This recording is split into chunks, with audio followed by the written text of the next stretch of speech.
Drive Energy Winners Circle Monday. We're back after a intense weekend in professional golf, but also quite the weekend in the golf world at DNVR as well. We had our tournament on Friday.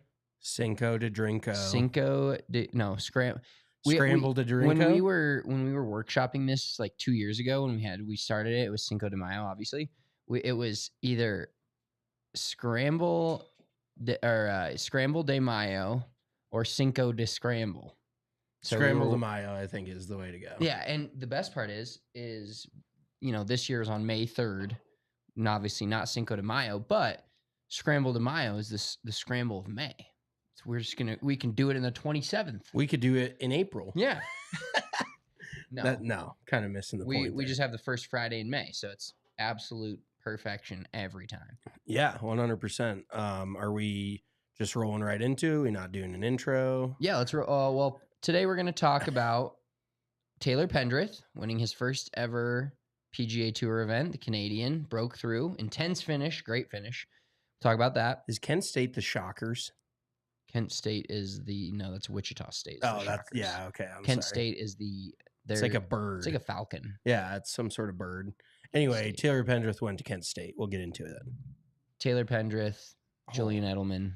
I just in real time got a hangnail. That's got to be a fucking bad Monday omen. And we're going to talk about Brooks Koepka winning Live Singapore, rounding into form right before the PGA Championship a couple weeks from now. Also, Chris Kim. And 2 weeks ago, we had a 15-year-old making this cut on a Korn Ferry Tour event. Now Chris Kim just has to go and one-up him, like my friend Graham from college. Everything you say, he's got to do one better. And this kid makes the cut at a PGA Tour event at the CJ Cup, Byron Nelson, which the name, not for hate me. it. Yeah. But we'll get into it. We'll get into that. All right, let's tee it up. Let's start this off with, Marissa, you locked in over there? You got your mic on? All right. I want performance reviews from both of you from the Scramble de Mayo, because I did not play. You played. You were drinking a lot, which was cool. Marissa's on the sauce. I got a picture. That whole group we definitely crossed paths a few times, and I was concerned for their well-being. I got a picture of her on my wife holding a club head of hers and her on the ground. I broke a club. You broke a club. Yeah, but not on purpose. In the field of play, though, so she could replace. Oh, okay. It wasn't out of So we're getting technical with the rules here. I hit a great shot, and it didn't fall off. And then I sat there and looked at the club, and it just fell over. Really? Mm-hmm. That's weird. Yeah. So give us a grade on the state of your golf game. I actually did really good. Did you? I had why is it making noise? Hold on. I've had I think the best, longest hit, and then everybody else was better at the shorter game. Okay, so you're good with the driver? Yeah. It was me and Lexi, I think, that carried that part of it, and then Allie and Kylie had some good ones too. I think they were all pretty even. Do you know what you call that in golf? It's called ham and egging it. Oh, okay. Where if one of you does something very well, the other one does something well, and you all kind of combine to do well together, but one person isn't carrying it. Yeah. So there's a new golf term for you. We really ham and egged it out there. Okay, there you go. Were you the ham or the egg? I don't know. There's no Spencer's just being a dipshit. I have to give a shout out to Lexi though, because she killed it. She's really good. Shout out Lexi. Hasn't she golfed? Didn't she play her high school life. golf? Yeah, her dad is really into it too. So hell yeah, love that. So you're getting more into golf. I would give you on the tournament. You're talking just in general, the smoothness. No. I want to report from you playing. Oh, I don't give a shit about how shitty it was ran. I only no, it was actually it was really very shitty. Well. It was very well ran. Felt very smooth. Maybe because I was at a limited. I helped out a little bit in the morning. No, that's I did a little bit. Fuck you. And then I went out and played, but I mostly only hit I hit probably shots on a third of the holes. Okay. So I hit some good ones, hit some bad ones. But everybody was just out there to have a good time. I saw a few one-hand finishes from you. The Mitch signature. And I also saw you fisher the shit out of someone. Which was that? On the par 3. Shout out to Red Hawk Roofing. They came out. they understand the game of the scramble game, I should say, of hosting a tournament and being a whole sponsor, because they just go into the bar and buy the liquor there. Because for those of you guys that don't know, when you run a golf tournament, a lot of courses, especially city-owned ones, you can't just have a sponsor bring out liquor. There's red tape, there's contracts, there's so many different hoops to have to go through in order to be able to quote unquote give away free liquor, even if you're the company that makes the liquor. Well, it's tough. If you think about it, like in general, if you would never walk into a restaurant with your own liquor, and that's basically what a golf course is. They have a liquor license, you know, they have that stuff on site. So the fact that people just think a golf course is completely different and they couldn't lose their liquor license, or, you know, if they had underage kids out there drinking their own liquor. So it's just like a logical thing, but a lot of people think that rules just don't apply on a golf course. And that's kind of across the board. That's not even liquor. That's just everything. But yeah, I mean, Red Hawk bought all their shots from the bar and then they were just giving them out on the golf course. And like, I guarantee you they're getting business for giving away liquor, because there's nothing better to give away on a golf course. Yeah, I think they said they had signed up like 20 people for roofing inspection. So that's huge. That's how you do it. Yeah, that's marketing 101. I did see you. Yeah, you fishered someone. So tell me what that means. So fishing someone is, shout out to Sean Fisher, one of our old head pros / bosses / coworkers. Now buddy that we get to play golf with a ton. In a scramble format, this man always wants to take his shot no matter what. Oh. And actually now I'm kind of backing up on the fishing someone, because this may have not been your shot. It may have been Ryder's. But on the par 3 that was driver only the whole way, we took Ryder's shot. Yeah, you picked a bad second shot though. No, we didn't. There was one that was in the fairway short of the green where you could have just bunted it up the hill. We had it straight up the hill. You were in the rough. You were in the rough. We were in the fringe. We were in the fringe. Oh, you just all hit that. We had a lot of shots with a driver from 160. I was actually pin high, like 10 yards right of the hole. I just tried to hit like a flop shot with the driver, and there's wind off the left. It ended up fading too much, and we were just so short-sighted at that point that we had no other choice. We could have taken that one on the fringe, but I will say City Park did us dirty with some of those pins. They were tough. The pins were tough. Like, I thought they were getting ready for the U.S. Open out there, but my girlfriend was there. She hit some really good shots, hit a couple of bomb drives. Logan, our good buddy, his fiance, Jenna, she played. She made like 3 30-footers. That's incredible. Like, it was wild. You just don't really see that. She was dialed in. Like, the speed was always a little bit firm, but it was just straight in the back. And so he actually shot, I think on the back 9, me somewhat participating. There was 4 total players participating on each hole. Like, somebody was always sitting out. But I think we shot 59, and that was with buying a 0 on a par 3. So total without the 0, we would have shot 6. We would have shot like 9 under. Pretty fucking good. Yeah. I really didn't hit very many shots. Ryder hit some good shots. Logan hit some good shots. But Jenna and Missy both like held their own. So it was pretty impressive. And just overall a great day. I mean, you know, we say it every year, but if you're missing out on the Scramble de Mayo, you're crazy. It fills up every year. There's always great prizes. We come back to the bar afterwards, get a little lit. It's a great time. Yeah, it was a great time. That reminds me, I kind of celeb shot it a few times. Ironically, both on hole 9. One tee shot where I absolutely pissed on it, ended up in the water. I didn't think I needed to go that much further right, but apparently I do. And then I celeb putted for the girls on 9 as well. And you made it on the 4th time? Yes. Yeah. So he screwed us. Well, no, I made it. It counted as a birdie putt. But the thing is I said if I make this, one of you guys have to jump in the water. One of you guys have to jump in the water. And what I meant was the first putt. Like, I thought I was going to putt once, miss it, whatever, like I normally do. Did somebody jump in the water? No, I slipped. She tried to and almost mud, like almost got like quicksanded into the fucking lake. I didn't jump. I was running, and then Allie like stopped, and I like hit the mud. Yeah, and I just went in. Yeah, I didn't know. I was like, whoa, it was a joke. But it was cool to hit one putt horrible, then the second one decent, third one even shorter for some reason, then the 4th one just trickled in on the last roll. So I felt pretty good about that. Real quick, I just want to give an announcement. This is a national epidemic happening. I'm talking to you, everybody out there. If you cheated a scramble, you are the scum of the earth. You're the lowest of the low. You have nothing to gain from winning a local scramble. So stop cheating, please. And I'm not necessarily saying anybody cheated here, but we've seen videos on the internet, you deal with it at every scramble.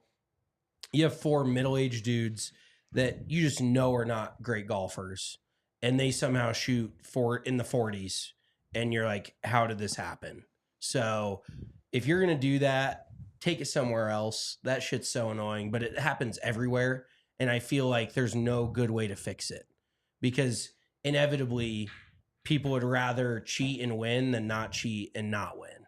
So that just bugs the shit out of me.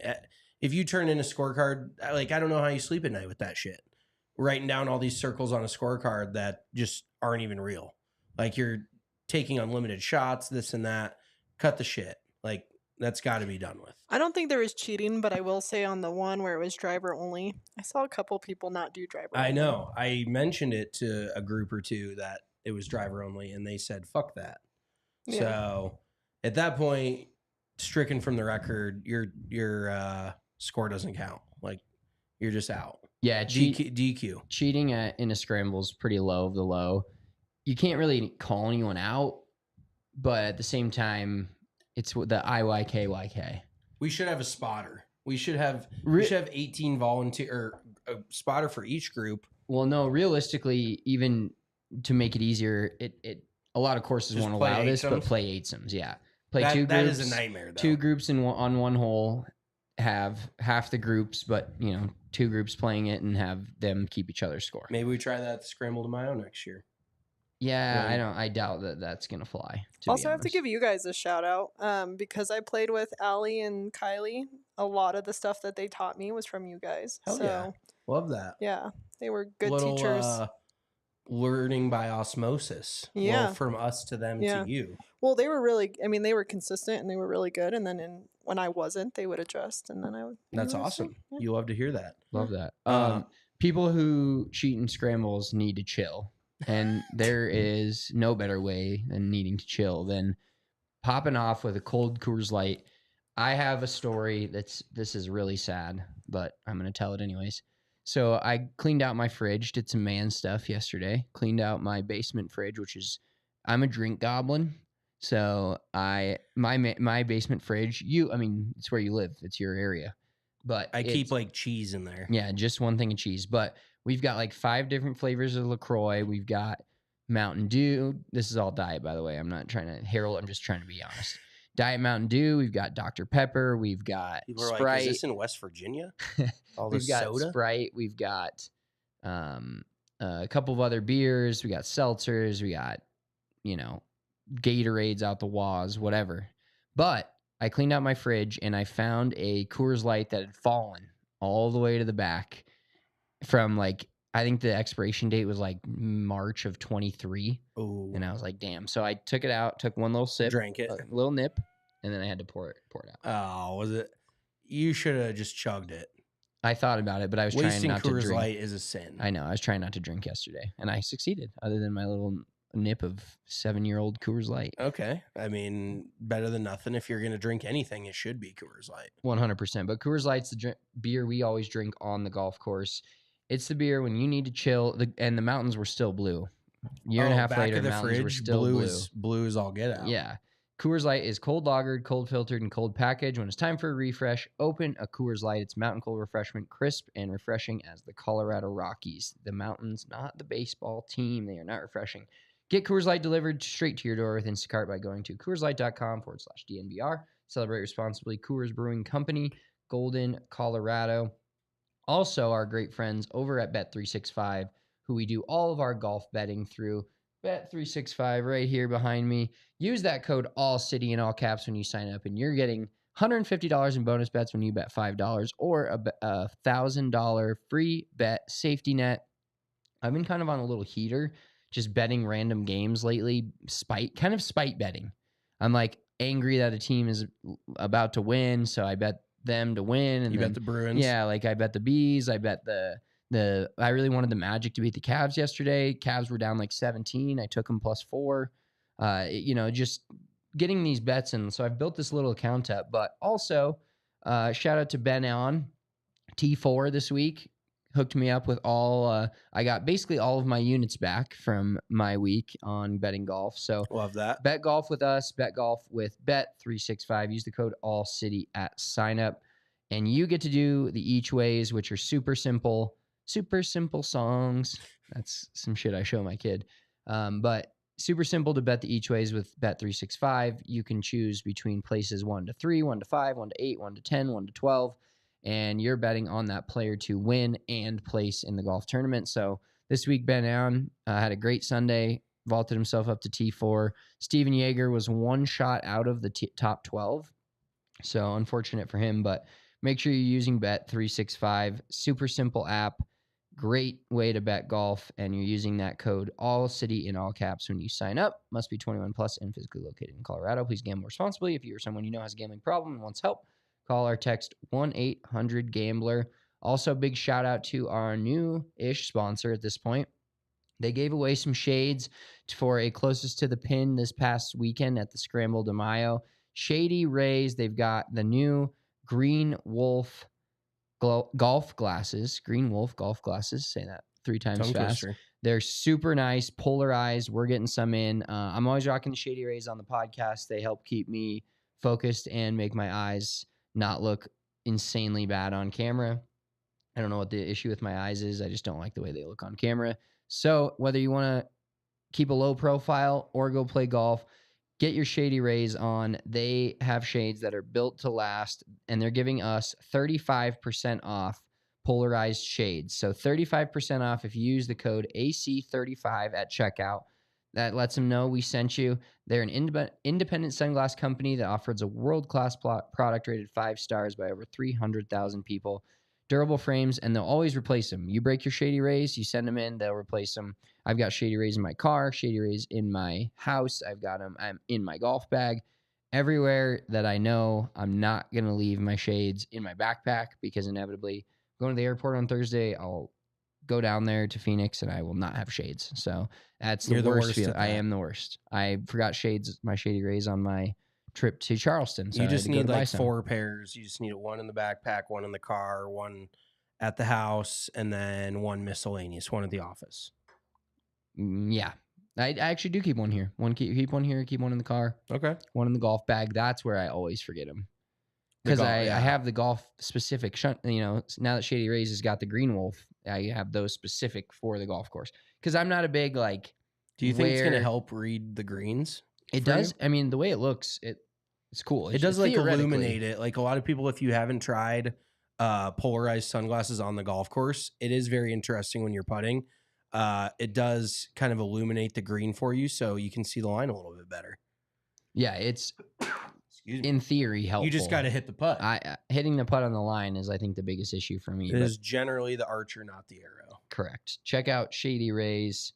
They are great. I'm so excited to get more pairs of these Green Wolves and rock them on the golf course. I'm not a big golf sunglasses guy off the golf course like some people. You can tell, I'm not going to roll up to a bar with polarized sunglasses, polarized, for stylish. Sure. I don't know what the term is. You're talking like baseball style? Yeah, baseball style frames and lenses. Bless you, sir.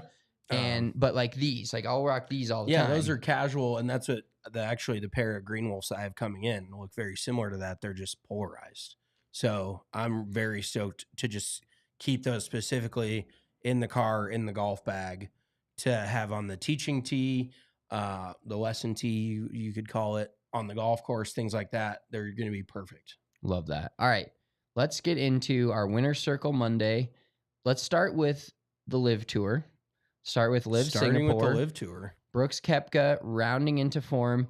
All right, we have a couple of, let's play this clip. So this is from the Scramble de Mayo. This is me interviewing some people. What's up, guys? It's Spence, Big Drive Energy. We're here, City Park. Amazing day for the Scramble de Mayo. We're going to be asking people today what their favorite Live Tour player is, if they know what the Live Tour is.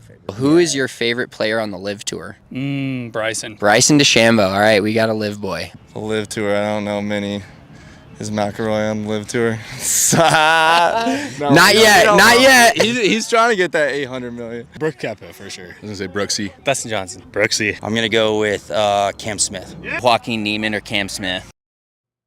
So we've Hell got a variety of favorites. The one guy that said Bryson ended up saying it was because so many people hated him that he likes him. I respect that. Do you like who? Can you think of an athlete that you've liked that a lot of people hate, but you liked him for that reason, not just because he was on one of our teams that we like? Honestly, like I went through a phase where I got into golf just after Tiger's real peak happened. So I was a big proponent of the non-Tiger guys because Tiger got all the love. So I have to admit there was a time that I didn't like Tiger just because everybody loved him so much. But then when all the shit went down, he had all the issues, it actually made me like him more because everybody else liked him less. So I definitely go with that. Like I am such a non-bandwagon type of dude that if too many people publicly like a certain guy, then I am gonna go I'm like the opposite guy. You're very good at that. Also, you're very contrarian. But I like to generally root for the underdog, except for everybody on the PGA Tour this year because everybody's an underdog and nobody knows who the fuck's playing in any event. But yeah, I definitely went through a phase like with Tiger. I'm going through right now Scotty. Like he's got to do something to make other people hate him in order for me to like him, which I don't think he's going to do. He seems too squeaky clean. We can always, hold on to this video 5 years down the road, see what he's done. But yeah, I definitely don't like guys that are universally loved by everybody else. So I go through that in general. Nikola Jokic is obviously different because he's universally liked throughout the NBA community, and that's pretty wild. You don't really get many players that everybody loves, and but he's one of my favorite basketball players of all time, if not my favorite. But I was an OG, I'm a Nuggets fan. I'm not just a Nikola Jokic fan. But have you gone through any of the hatred, the love-hate relationship with golfers? Golfers, to me, I don't have like that favorite anymore. I don't either. It was Cam Smith, and he's still my favorite player. Yeah, but he's not. You don't get to see him as much, and he doesn't get to compete against the best players on the PGA Tour. But that would be my guy that I would root for every single week. Come the PGA Championship, I'll be rooting for Cam Smith. Yeah, exactly. And when betting in golf it's the opportunity to have a lot of new favorites like Akshay Bhatia won us a 40-1 earlier. One of my favorite players to watch now. But I think for me, it's always tough when somebody's like, "Who's your favorite golfer?" Because I've never really. I had Tiger. Tiger's one that got me into golf. Yeah. Like most people our age. I would say sporting wise though, I loved LeBron. I've hated and loved LeBron James multiple times. But I ultimately hate him. I loved him when he went to the Cavs. When he went back to the Cavs, or the first time when he went back to the Cavs, was basically a one-man show with four other players. Kyrie Irving. Well, relatively. No, maybe the first time he was at the Cavs. I'm talking when he won the finals to the Cavaliers. When he won the finals against Golden State with no one on the team. He had Kyrie on the team. Are you sure about that? Yes. Okay. Well, he basically carried a team. Maybe he carried a team to the finals. Kyrie hit like the game-winning shot to seal the title for them that year. Oh, maybe I can't believe you don't remember that. But basically, by the sounds of it, we're both like that Rob Lowe wearing an NFL hat. Like we're just rooting for golf. We just root for good golf. We don't necessarily root for any individual players other than who we're betting on that week. But overall, yes, I would say I'm just a fan of good golf other than when it's done by somebody that has the personality of a wet paper towel like Scotty Scheffler. But like when John Rahm was hot, I enjoyed that. I had no problem with that. When other guys get hot, when Dustin Johnson went on his major run, I enjoyed that. There's a lot of guys throughout this game that I think are worthy of liking. And Scotty is worthy of liking. I just choose not to like him. So it's just, golf is just the epitome of appreciating greatness. Because when these guys go on these runs, and that is the ultimate test against Tiger's career, is all these dudes go on 2 or 3 year runs, and then they don't necessarily fall off the face of the earth, but they go back to being an above average professional golfer. But the true test is obviously Tiger spending, 12 years, however many, at world number one and just dominating year in, year out for that sustained period of time. So It's just ultimately for me about appreciating the game. And by the way, we shout out Cam Smith. Shout out the Rippers. They got the team dub. Yeah, team dub. Clip for this team win. Nobody celebrates like Ripper GC. Marissa, you want to roll that one real quick? She's hunting down the clips. Hunting clips. It's still lame that like the team thing still doesn't get me, but this is pretty legit to see this at the end of the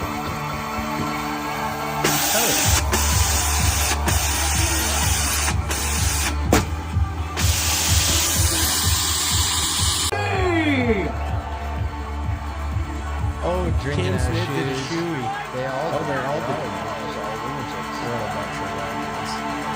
Australians. Keeping the shoeies going. That video almost makes me want to go to Australia and just hang out with the mates. have a pint with the mates. And Have the a lads. pint. Have a crack. Have you ever heard of that word? I think it's an English / I don't know if Australians use it. Like having a crack. That's No. like when you're going out to the bar and you're having a good time. Like we had a crack of a night. Oh, okay. Yeah. Like I would love to go to the bar with Cam Smith. By the way, quick side note on the Live Tour stuff. We saw that there's reports coming out that each Live team, they're continuing to purchase golf courses and they're making them home courses for these Live teams. Now, I heard that and I was like, that is genius. I didn't even consider that. But then I was talking to John Riskin, our sales guy, and he was like, that is a huge way for the teams themselves to gain equity and to make money by making money on tickets that they sell when they own the golf tournament. They own, I don't know if they get some percentage from the Live Tour, but they could sell tickets. They'd make money off the concessions. They make money off the merch. Like that is an ingenious way. And it's when you think about it, any other professional sports team has its own stadium, has its own, home. They have a practice facility. They have their own stadium, if you're in a major 4 sport. So I think it's genius. Like I saw that and I was like, I love this concept. Yeah, and it's super feasible because like Cam Smith, the Ripper GC, Australia find a course. Yeah. There's England, a couple of cliques. there's a couple of teams that I would think that would be a little tougher to do when you got some Americans, you got some, I guess the captain kind of decides. But you don't even necessarily have to live there. It's just more like a home facility. It's like when an NFL player lives in, say, Miami, but plays in Ohio. Like you can still travel back and forth. And especially with the Live Tours like schedule, you have plenty of time to go back home. Like you don't necessarily need to live near your home course. But yes, I see what you're saying. It makes a lot of sense for like the South African team with Charles Schwartzel and Paul Casey's English. Never mind. I don't even know if he's on the same team. But there's a group of South Africans they could play in South Africa. And the cool thing too is you could host home events. Like this team is hosting this event this week. That makes the team concept seem a little bit more legitimate to me, if that makes any sense. Yeah, it makes it feel like another sport where you're playing every week on somebody else's quote unquote turf. Yeah. And you have your own home turf. And how cool would it be if they built their own golf courses and like the team got to design it? Like John mentioned this, I didn't even think about it. Like if the team got to design their own golf course so it set up well for their games where they felt like they had a leg up. Like, oh, the Rippers are really tough to play down in Australia because they're dialed in and nobody else plays on this kind of turf or whatever. So I genuinely do enjoy that concept. And if Liv is like going to stick around for a long time, they need to think outside of the box with stuff like this. And I think this is a great first step. Yeah, absolutely. So one other thing we'll show here quick from Liv is an embarrassing moment before we get to Brooks Koepka winning it. But yeah, we were just giving Liv their flowers. Now we got to drag them a little bit. Now we're going to call them out a little bit, but they, the other one, they, no Bendy Coles. Here we go. So this chick did a little Twitter advanced search digging, and basically she found that, I'll quote her tweet, Live Golf just straight up showing tweets that never actually got tweeted. They love to. All right, they even have to fake engagement for this golf tournament. There we go. LOL. My eyes are not as good as they once were apparently. But basically, yeah, they showed tweets up on the screen. I remember one time my tweet was showed on the Rockies game at like when I was like 17, 18. And I thought remember it was you a bunch of calling people. me and Well, a you bunch of people like texted me, and I felt really cool about it. But they're showing a bunch of quote unquote fake tweets that aren't even actually real, just to kind of engagement farm. I didn't do any digging myself, but there was a couple replies to that girl that were like, "I've tweeted this, and here, this is what they showed." So okay. so it's not completely like all of that's engagement farming and fake, but it would be pretty wild to Like how many get live called like bots there are? yeah, and that if that guy is not like he's just a random dude and they just found him. We just found Greg Norman's burner. Yeah, we just all Greg Norman's random burners with like 7 followers. He just has a team of people just with burners set Yeah. up, firing off. I will say Yeah. this is somewhat hurtful because I've legit tweeted at Liv a few times just to try to get my shit on the broadcast, and I was not shown. So apparently they will show bots, but they won't show little old me on the Liv broadcast. But yes, it is kind of funny. Here's another question. I'm not super savvy with Twitter. Is his account public? Like, did the account just not exist? Because she No, the account specifically, like, even if she had like an apostrophe out of place, couldn't it have been? Because she legit Google or just searched those exact words. So who knows if she copied and pasted or what? But maybe it actually did exist, and she was engagement farming Spin Zone. Me again. Here I am. What if she was engagement farming on the engagement farming that Liv was doing? that very well could have been the case. And she was pretending like he wasn't real, and that motherfucker's not real, and he was. And there she's looking for some Liv clout because she knows there's so many anti-Liv people out there that people aren't even going to do the research on her research. And now I feel like I need to do research. You Let's circle back. Let's circle back to this on Wednesday. Okay. All right. We'll go in. I'll find some Liv tweets. I'll find some stuff, and we'll go circle back. We'll put a pin in it on Wednesday. Just do like a random. I don't know how you can find the tweets that were shown on the broadcast, but do just like 10 random. Find 10 random tweets and actually just go to their profiles and see if you can find them. Okay. I'll do some digging for that. Let's talk about Brooks, though. What does this win mean? Does it change your opinion of him? He's defending his championship. Of course, PGA Championship, like when they say defending your championship, I don't necessarily relate that to majors other than the Masters, of course, which no one defends that. But do you see what I'm saying? Like, it's a completely different setup, completely different golf course. To me, yes, he's defending the PGA Championship that he won in 2023, but it's such a different golf course that may not suit his game at all. I mean, it hasn't been played in 10 years. Rory won in 2014, which is his last major, ironically. But I remember watching that tournament like it was yesterday. Somehow. So weird. Does it change your feeling on Brooks Koepka, wherever that was, him winning this tournament? Because he went into the Masters not playing good. He was like embarrassingly bad on Liv. And played poorly in the Masters. So does this change? Like he just won. He's feeling good. He's got 2 weeks off now. Yeah. Like the PGA Tour players are going to play Wells Fargo at Quail Hollow next week. Yeah.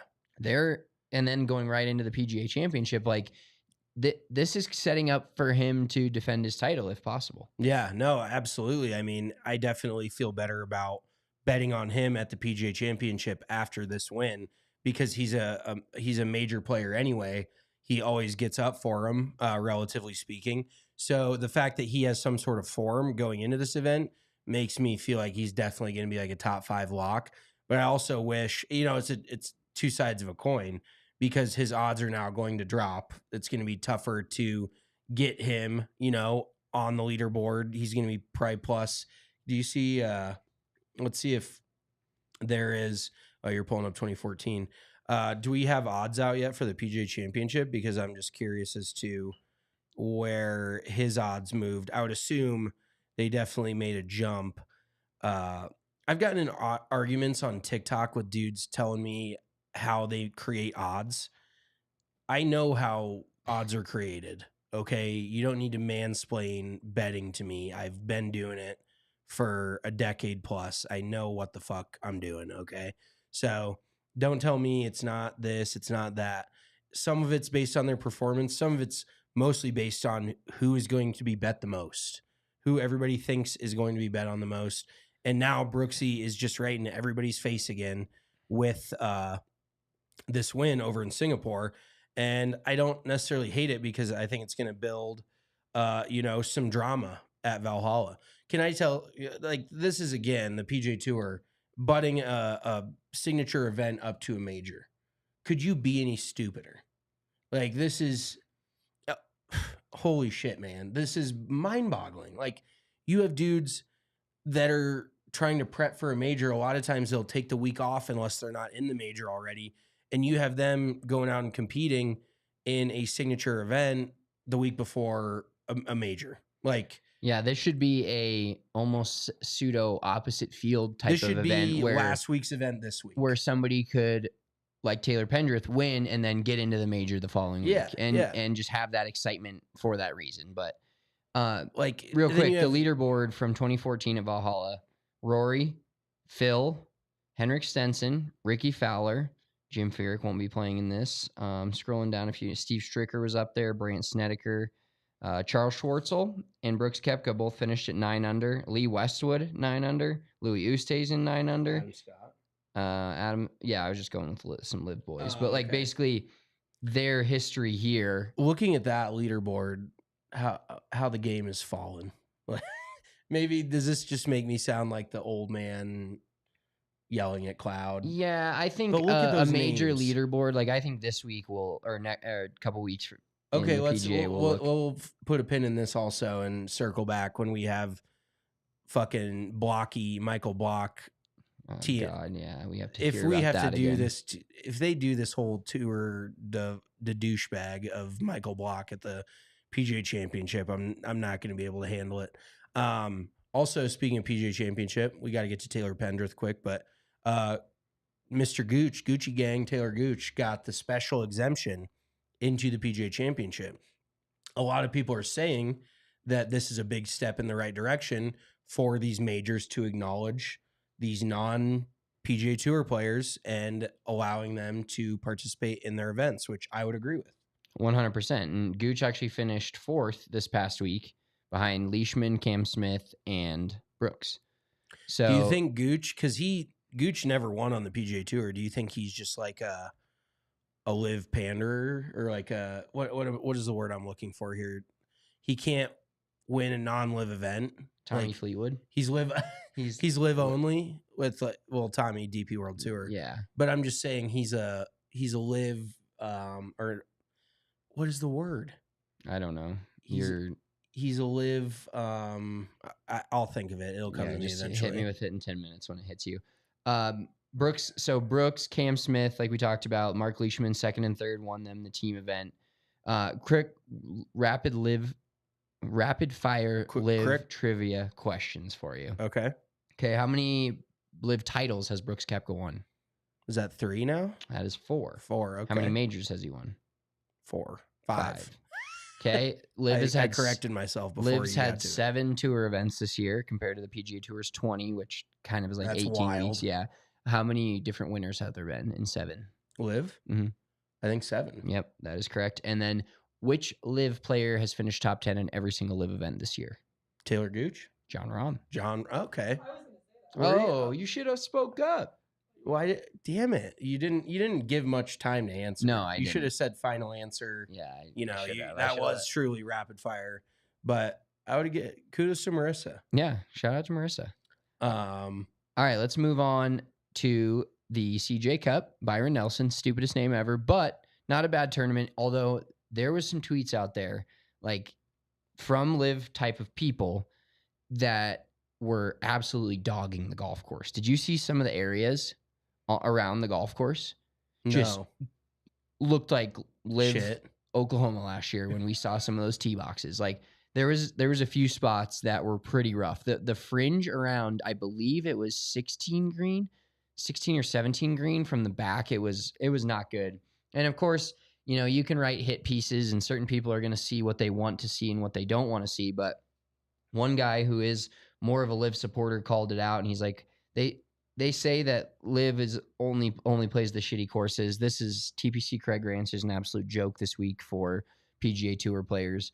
But shout out to Taylor Pendrith. And before we get into his kind of comeback win, which was insane on the 72nd hole, I want to shout out Chris Kim, 16 years old. Englishman, whatever. I know. That's like Colin Morikawa being American. Yeah. Same scenario. Yeah. I mean, he hails from England. Yeah. His mom, former LPGA Tour player, only lasted 1 year on tour. You got to wonder, how tough was it to play on the LPGA Tour 26 years ago? Okay. Does her being on the LPGA Tour, even for a year, disqualify your impressiveness with Chris Kim? No. You think that he's good because of his mom? Well, she's a swing coach. Okay, I mean, I respect that. How many dudes' moms have their mom as a swing coach? I'm not completely discrediting the fact a 16-year-old was the youngest kid. I don't get what your angle is here. I'm just basically saying I was a little less impressed when I was like, oh shit, Chris Kim, 16 years old, come out on of the nowhere, tour. His mom played on the LPGA Tour. Shocker. But a year in 98. Yeah, but his mom is an Annika Sorenstam. Yes, but like Annika's kid can hardly break 90. But my point is the fact that the access he probably had starting at the youngest age. Bro, his she mom's was on 10 the years tour. removed from the LPGA Tour when she had him. He was born. He didn't even go through the fucking financial crisis of 07, 08. He was a thought in his parents' heads when they were, well, I guess he's from England, so never mind. He didn't even have to deal with the U.S. housing crisis of 2008, but he was a thought in his parents' head when America was burning to the ground 16, 17 years ago. But yeah, very, very impressive. And he's bless you. He's already had an incredible amateur career over in England. He was on the European Junior Ryder Cup team last year, which they won because the U.S. doesn't ever win any of those. But he's already like on the fast track. And this is interesting. I don't know what his handicap is, but I bet he turns pro here in the next year or two. Like, this is a very European style. You don't come over to America. You don't go to school you go to school to what was the Cardale Jones quote? I didn't come here to play school. Yes. That is what professional golfers in Europe are like. They're like, I didn't come here to play school. I'm here to golf. Like Tyrrell Hatton turned pro at 18, 19. A lot of these dudes, Shane Lowry, they just turn pro at a young age, and then they're already a 4-year vet. You know, as long as you have status, you're a 4-year vet on tour and you're 22 years old. Like you're reaching your physical prime. So we'll definitely see this dude turning pro at some point.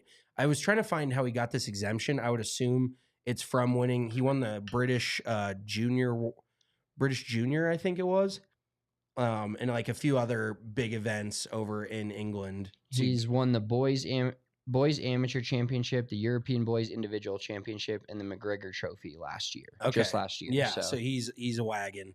I would assume boys is 18 and under. Like men's, I think, is then 18 and over. So he's winning a lot of this junior stuff over in England. But yeah.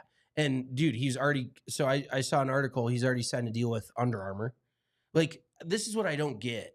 And I guess do you have to be in school? Because in golf, all these amateurs, can they, like, technically, if you have sponsors and you're getting paid, that makes you lose your amateurism, correct? I don't think so, because they're getting paid. They're not getting paid for their play. They're getting paid for their name, image, likeness. Like, okay, but why do 40-year-old amateurs playing like the all-time fucking great am that's still playing in the Masters and stuff, that's like in his 30s, I'm genuinely curious because I don't know the answer. Is he able to get paid by sponsors and just not take any of the prize money?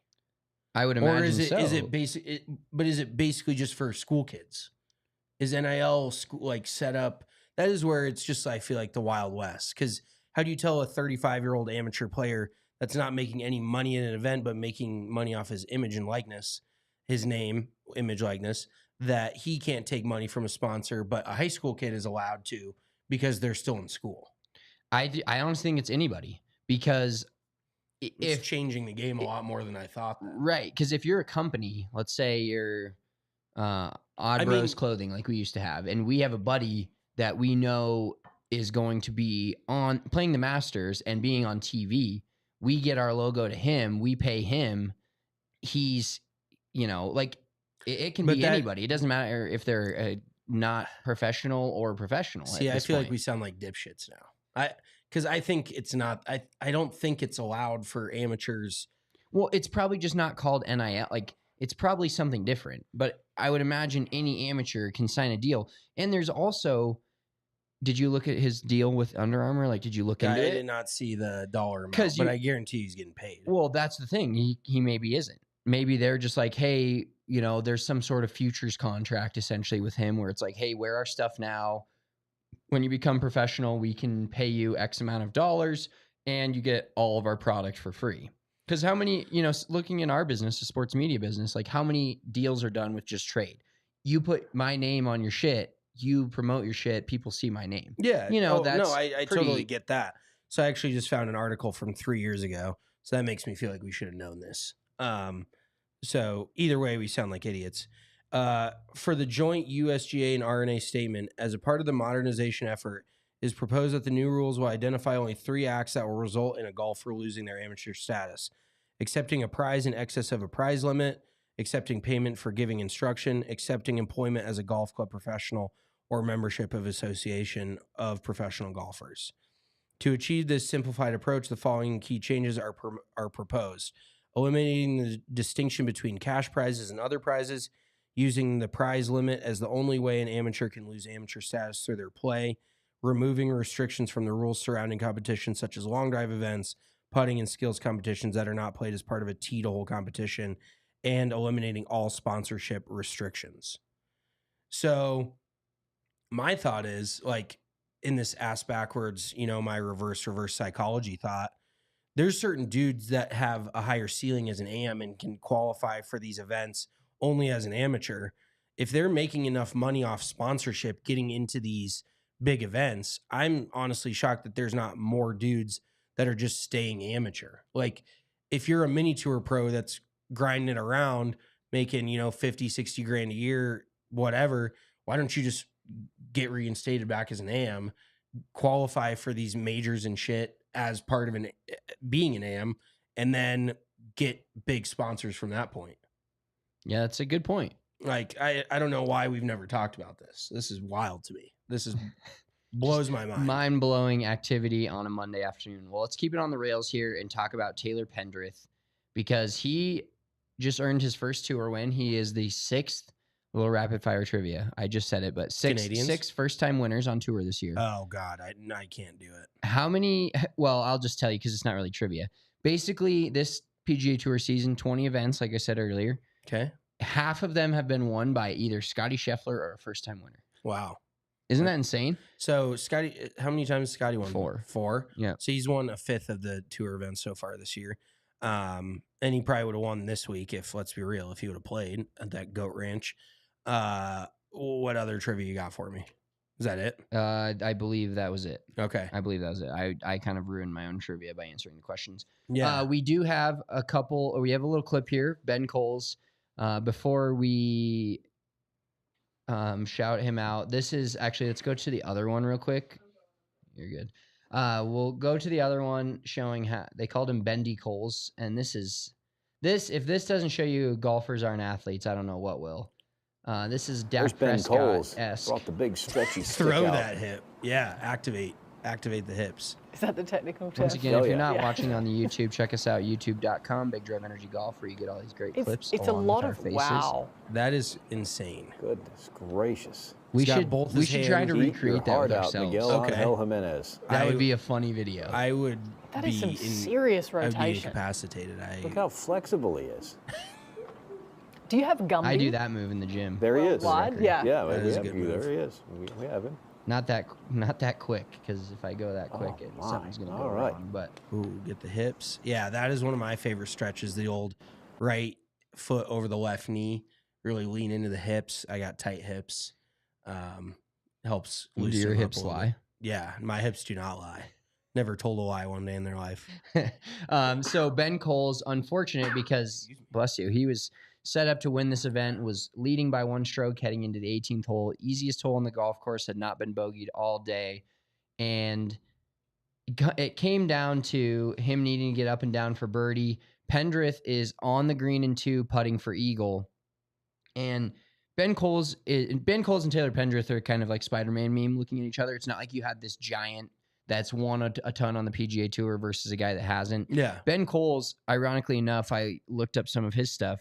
He won 2 Korn Ferry Tour events in 2013 and then won another 2 Korn Ferry Tour events in 2023. Yeah. So 10 years gap. Won twice last year, got back on the PGA Tour. Yes. I was going to say real quick, he won. I remember watching him because he played at University of Virginia. And this is when I was really in the thick of the golf world. He won his first event when he turned pro. He won there was a nationwide tour at the time. I think it was the Children's Hospital Open or Shriners, whatever. And he won his first event when he turned pro. And I'm like, holy shit, this guy's going to be a wagon. And then a decade later, he's bounced between the Korn Ferry Tour. So I actually have his numbers here real quick. He has, in his Korn Ferry Tour career, he's played 204 events. He's made 123 cuts. He's got 3 runner-ups, 4 wins, 27 top 10s. He's made let's call it 1.8 million on the Korn Ferry Tour. And then PGA Tour, he's only played 68 events. So think about that. He had his tour card year 2 of being pro. So he's only gotten to play in 68 PGA Tour events in a decade, floating around, between the tours. He has 31 cuts made, 2 top 5 finishes, no wins, 1 runner-up. That was this week. He's made $2.3 million. So he's made basically $500,000 more playing in a third of the events on the PGA Tour than he's played on the Korn Ferry Tour. But I just got to give him a shout because I've followed him for a while. I've always seen him. He went back to Q school multiple times. Like, he is just a grinder's type of grinder. And that's what makes this shot that he hit yesterday even like harder to swallow. Because nobody, of all the dudes out there that have been knocking at the doorstep and it just haven't won, this is definitely one of those guys. So, Marissa, will you roll that clip for us, please? Yeah, this is his shot on 18. This video is from Nuclear Golf through El Prez of Dave Portnoy, but this is a joke. Live. Going for his first PGA tournament ever, needs to get up and down or get close. Absolute choke. You don't see choke on a big level like that, but this guy Coles, he's the leader. That's the leader on the last hole, trying to go for his first ever PGA Tour championship, and he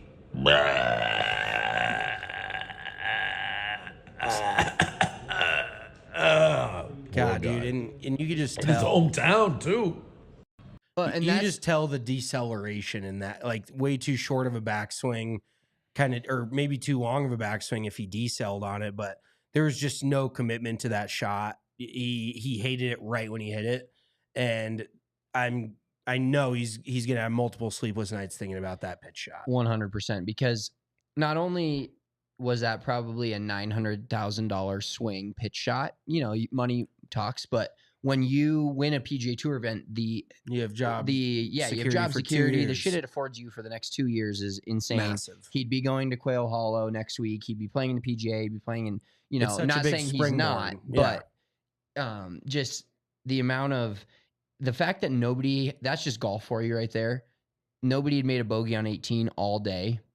Super easy hole. Everybody's making birdies. And then I think the worst part is the part that makes me feel the worst for him is he's never won. So like if that would have been Rory, let's take Rory out of it because we kind of like to shit on him. Let's say that's Shane Lowry. Okay. It would have been like, he choked, but he's going to be here a long time. He's a good player. He's going to compete. This, you never know what kind of tailspin that can send a guy in.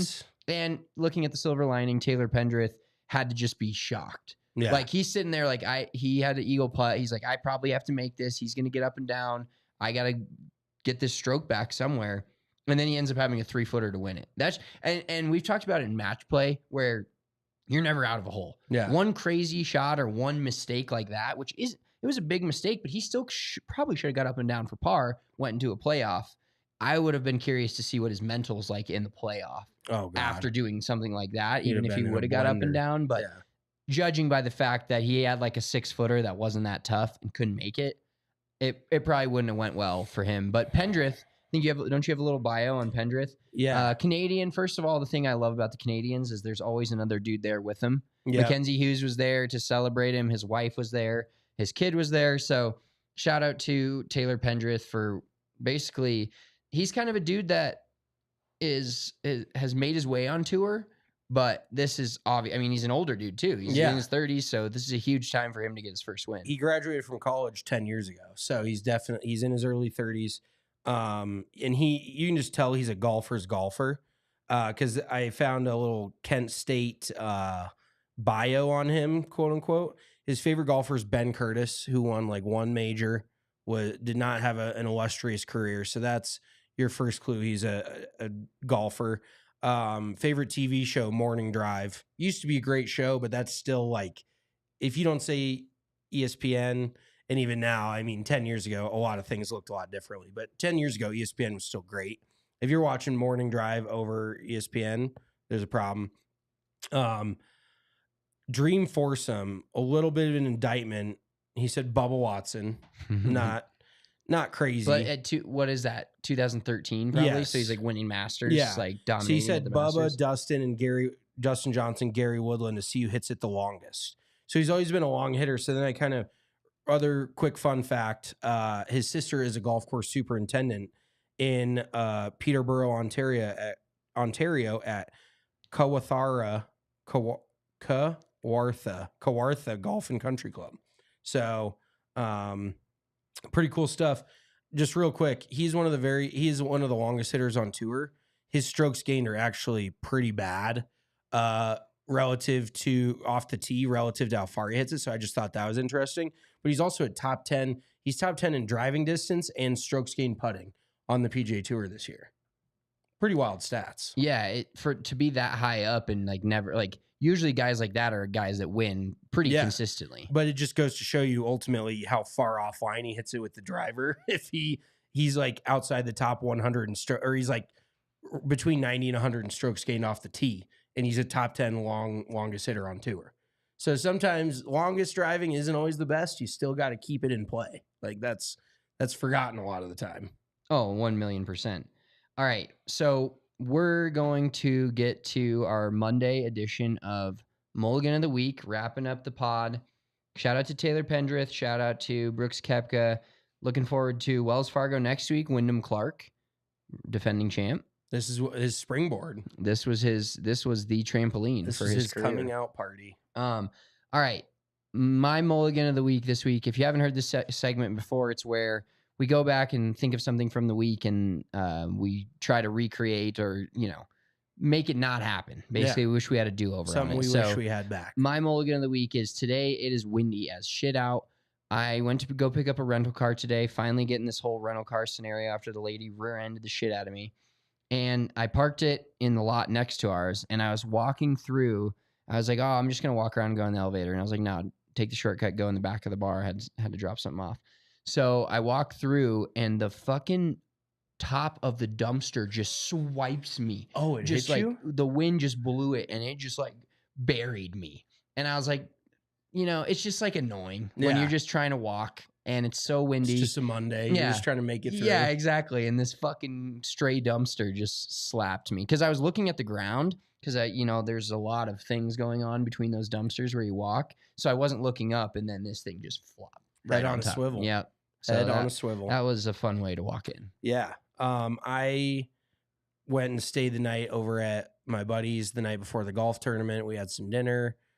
His fiance, my girlfriend, we all had a good time. But I fell down his stairs in front of all three of them. Like it was, so the stair was here. The first step, because I wasn't really looking at the stairs as I was approaching, I just had 1 foot like halfway off, and then it slid.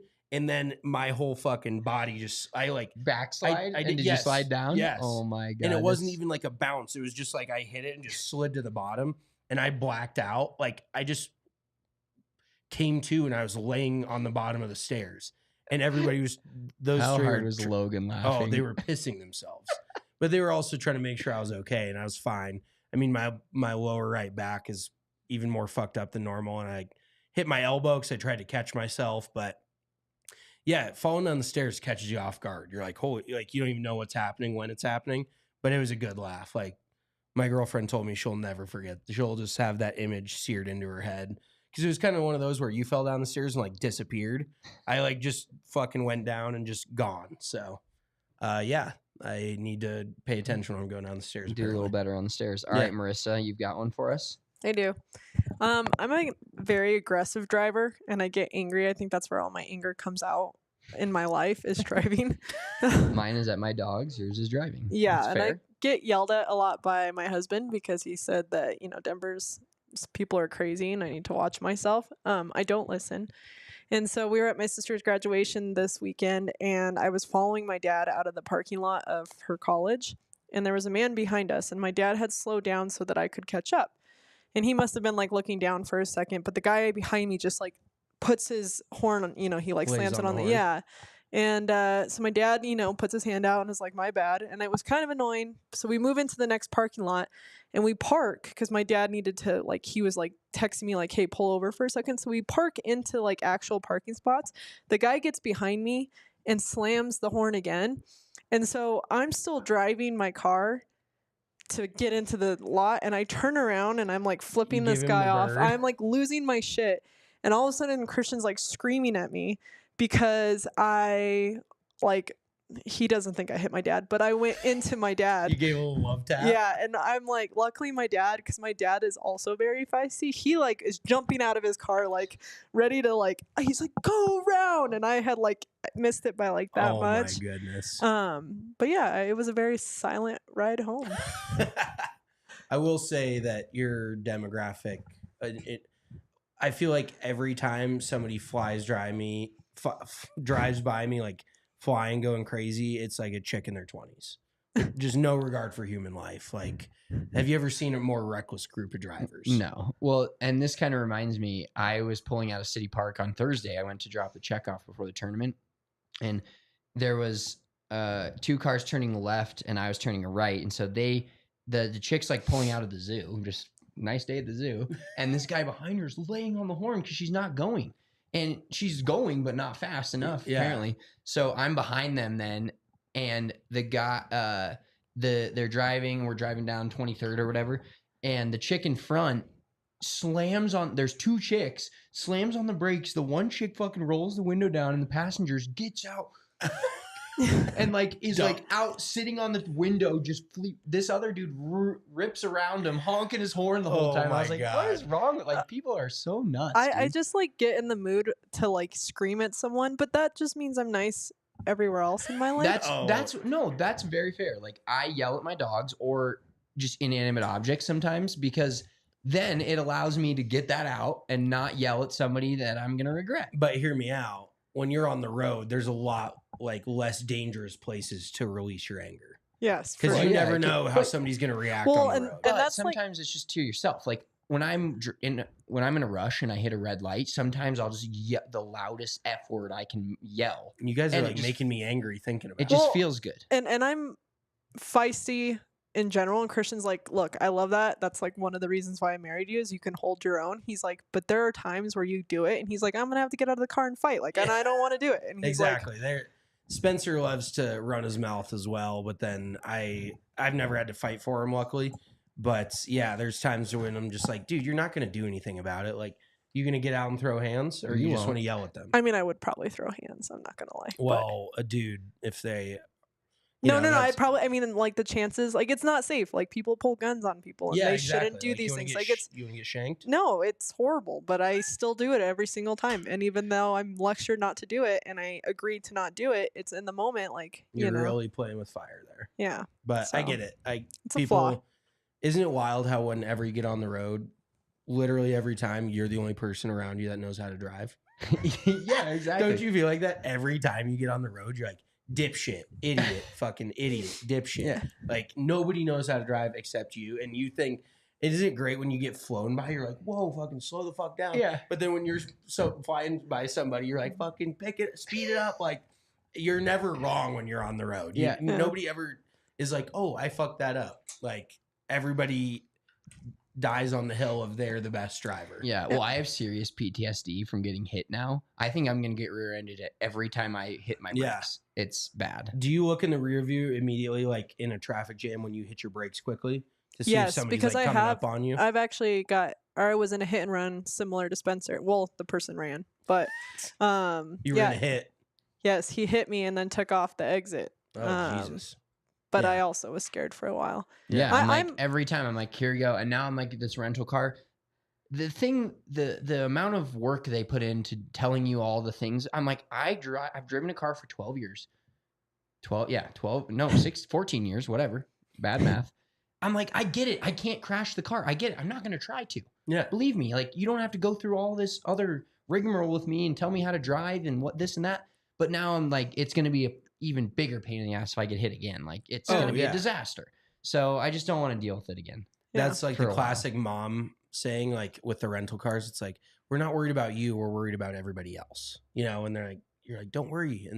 But it is true because everybody else on the road sucks. Yeah. I mean, I'm a horrible driver. I race my car through people all the time. She drives like fucking Frogger down University. It's insane. Yeah, that would give me the most anxiety. Only with myself, though. When I have people in my car, I'm very respectful of them. I will give credit to Spencer. It doesn't matter who's in the car. He's looking at his phone. That's true. I've sat in his car. It could be his fucking infant child. No, it could be I've me. been better. Our drives during tailgate season were quiet because, He just stares at his phone. Yeah, pretty much. Credit to you. Busy You're man. consistent. No, you're not. You're on consistent. Instagram. Oh, fuck. Here we go. All the All right, we're going to straps. wrap this bad boy up for the day. Thanks for tuning in to Winner's Circle Monday. Follow us on Twitter. I am at Big Drive Spence. He is at Big Drive Mitch. We have behind the camera at Marissa Saez 11. Marissa, it's an A in there, right? It's Marissa Saez. Marissa Saez. No A in between the is and Saez. Do you know how to spell my name? No, is there an A? It's Marissa. Yeah. Is there an A in your Twitter handle? It's Marissa, but it also spells Marissa Saez. Okay. Yeah. All right. Well, There you I'm go. correct. That's exactly what I was saying. No. Follow her on Twitter at Marissa Saez. Us on Instagram at Big Drive Energy Pod. We've got a giveaway going on right now on our Instagram. Check out the pinned post. Follow us on there. Comment your golfing buddy. We're going to be giving away a Blue Tees Player Plus rangefinder here in the next week. So make sure you're doing that. We'll talk to you guys on Wednesday. Peace. We all see